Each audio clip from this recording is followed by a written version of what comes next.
Hey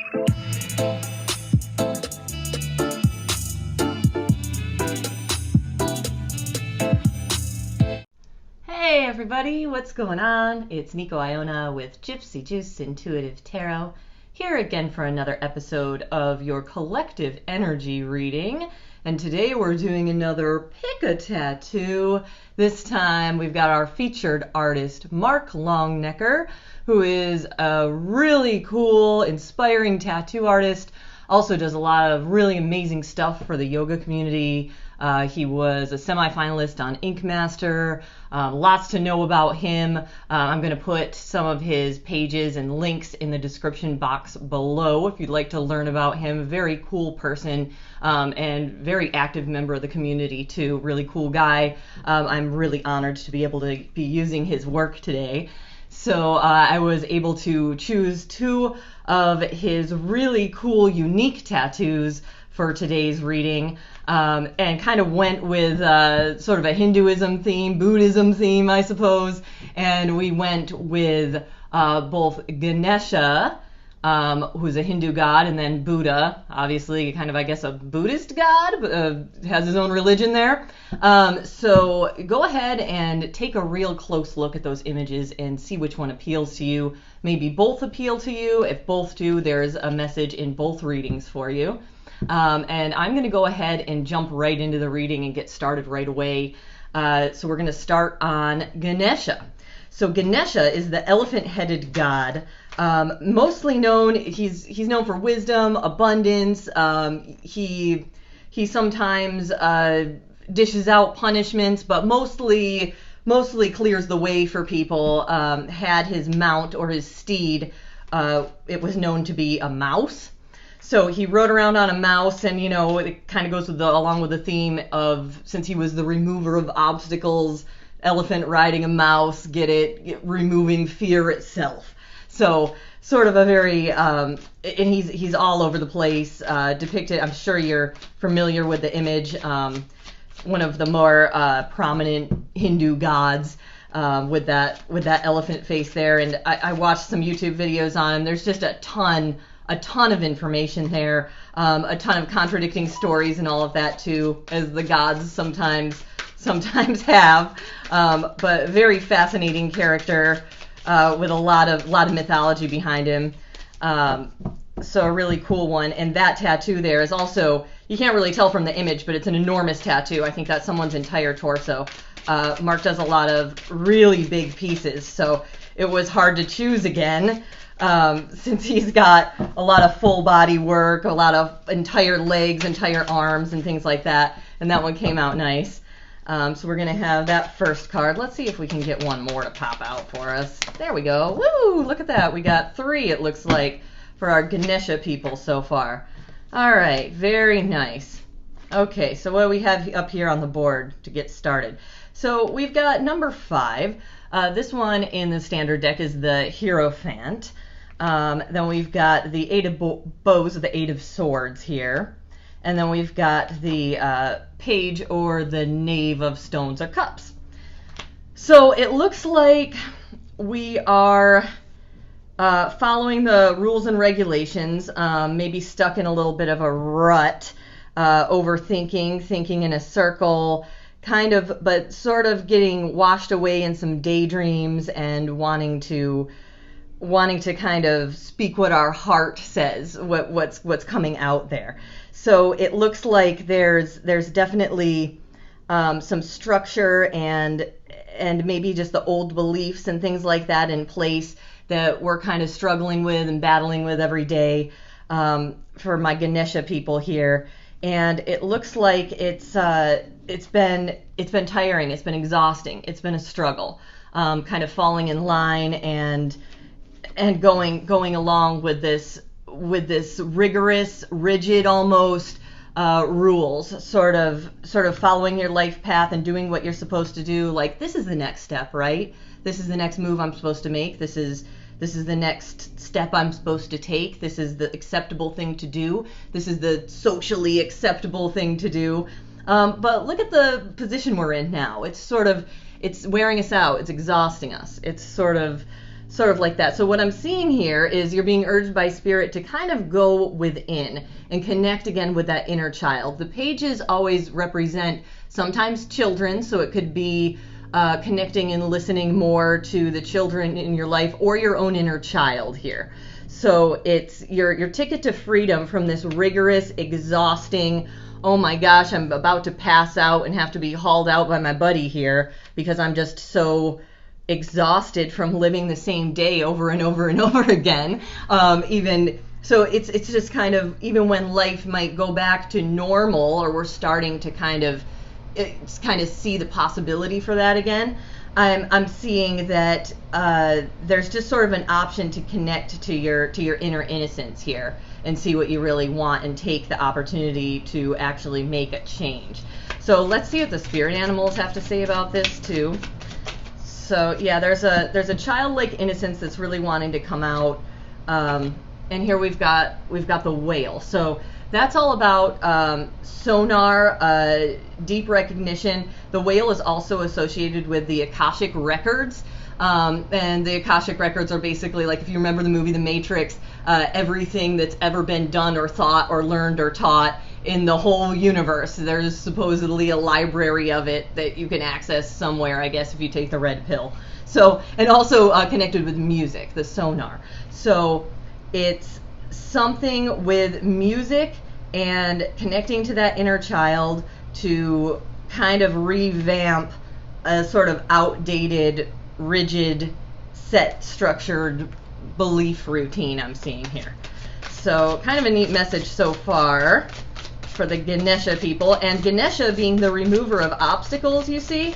So your obstacle, it looks like, is a rigorous, rigid set of rules that's probably more imaginary than you might think from this spread here, especially with the Eight of Swords showing its face, with that mental pretzel and that feeling of helplessness. Like, these rules are already set in place. What can I do? What can I do about them? Oh, here we go. Here I go reading off the floor again. But it flew out. So here we go with forgiveness. And look at that, the rhino, kind of a cousin to the elephant, no? So forgiveness, right? And the main thing about this card is the willingness to forgive ourselves for maybe trusting people we shouldn't have, investing our energy into people we shouldn't have. And remember, just because you've made a mistake for a long time, maybe following rules or putting faith in somebody that wasn't worth your faith, you've got to forgive them, but first and foremost, and most importantly, you got to forgive yourself for investing your energy into stuff that wasn't satisfying on a soul level, if that makes sense. It's just, we always have to dig, and if there's somebody that you're struggling to forgive, it always comes down to that base thing. When you peel away the layers, just like an onion, it always comes down to actually forgiving yourself, no matter how angry you are at somebody else. So that's what it's always going to come to. And this is from the crown chakra. So that's where all that spirituality comes in. That's where all that cosmic wisdom from the Akashic records are going to come in, and you're going to be able to access your older wisdom, what your soul knows from the collective consciousness and the collective unconscious, to relearn a path that's going to be more satisfying for your soul. So remember, back to normal might not be your soul's path, that might be the message for you right now, coming out of quarantine. And it's affected everybody, so that's a pretty generalized message, but especially if you picked that Ganesha image, it really looks like there's some higher wisdom to be tapped into to find your path forward from here on out as we return to life, as the world starts warming up again here. So awesome, Ganesha people, hope that reading rang a bell. I'm going to move on to the world, the Buddha with the whole world in his belly there. And we are going to start out, let's see, with this Art Nouveau deck here. So the Buddha, Buddhism. Wow, nice. So there we go, there's our first card. So it has all those confusing concepts. I kind of like it. It's sort of, the message to be, oh, nice, we got 3 cards again. So that's he's got a lot of messages like the root of all suffering is desire, right? But you want to get rid of desire, that's a desire within itself. So it's kind of like a so what do you want me to do kind of moment in my view. But Buddhism, really a lot of awesome inspiring quotes and sayings and stories, and some of my favorite stories I've ever read come from Buddhism. They're always really like, they sort of help you chill yourself out. It's just like, oh, things really aren't that big of a deal. You can you can always access kindness. You can always access a place in your heart where you can be still and quiet and etc. So there's my super deep philosophy on Buddhism there. So we've got 3 cards all in the upright position, all equal energies here. Looking pretty bright, kind of good here. We've got the Knight of Pentacles, which is the slowest, methodical knight. Really thinks everything through a lot of the time, has a tendency to be an overthinker. That's Virgo energy. Oh man, do I know a lot of Virgos so well. And that's, whew, boy, is that card them. And then we've got the Wheel of Fortune in the upright position. Isn't that amazing? Which means it's kind of luck is sort of on your side, in your favor. Circumstances have come around in your favor, and that's as a result of the result of being patient, of being methodical, of thinking things through. So events have sort of turned in your favor here, despite this 3 of Swords energy here, which is generally the heartbreak card, but it also means moving on to better things. So it looks like you have probably taken a lot of time to process some difficulties in your life, and this probably has something to do with emotional matters, but also financial, tangible, just worldly, everyday stressors as well. So life situations, financial situations, anything tangible that has been a challenge for you. It looks like you've kind of stepped back, you've taken the time to do it right. And that has sort of moved that Wheel of Fortune. So it's not so much luck, it's because of your patient preparation and your willingness to experience every little step that's brought you to this. But there is this air of this having to move on after kind of getting brokenhearted and let down.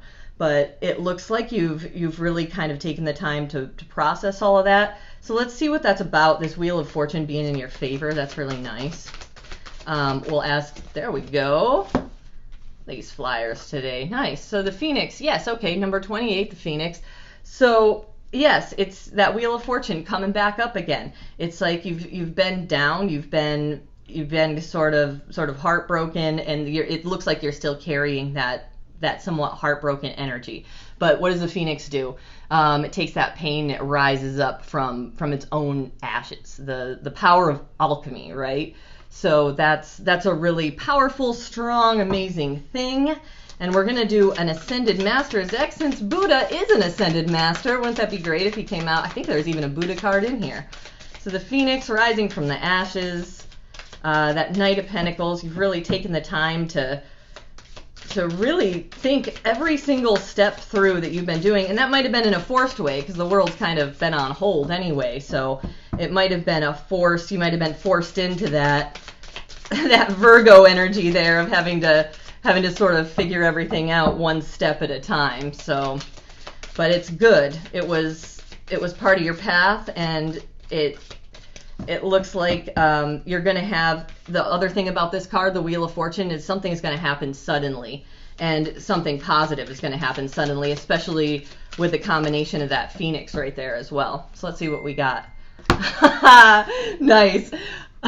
Ganesha in the Buddha reading came out to say hi. So the answer is yes. And the reason this card says yes on the Ganesha card, so these readings are very tied together, especially if you picked both, is he's saying yes, it's time to move forward. You've taken your time. You've really had to look at every little last detail and be very methodical. And now, and Ganesha in this deck too, this is all about removing obstacles. Blockages have been removed to clear your way. The heartbreak, that Three of Swords energy, that broken heart, so that's like the mind versus heart in the standard deck. It's like a heart with three swords going through it. It's just like, oh, just stabbed and just distraught. But that was an obstacle remover. You see, energy, one door never closes without another one being opened. So something's going to happen very suddenly. There's going to be a rise up. There's going to be a sudden opportunity that's going to show itself for you, Buddha people. And, Ganesh had to be part of this reading. That's magic right there. I love that. And love both of these tattoos as well. I hope you enjoyed the reading. And hope you're enjoying this hopefully this home stretch of quarantine time. And thanks for tuning in. And please don't forget to join up with my channel, subscribe, like, please comment on the video. That's always means the world to me. No pun intended with that world belly there. And I'll catch you later. Thank you. Bye.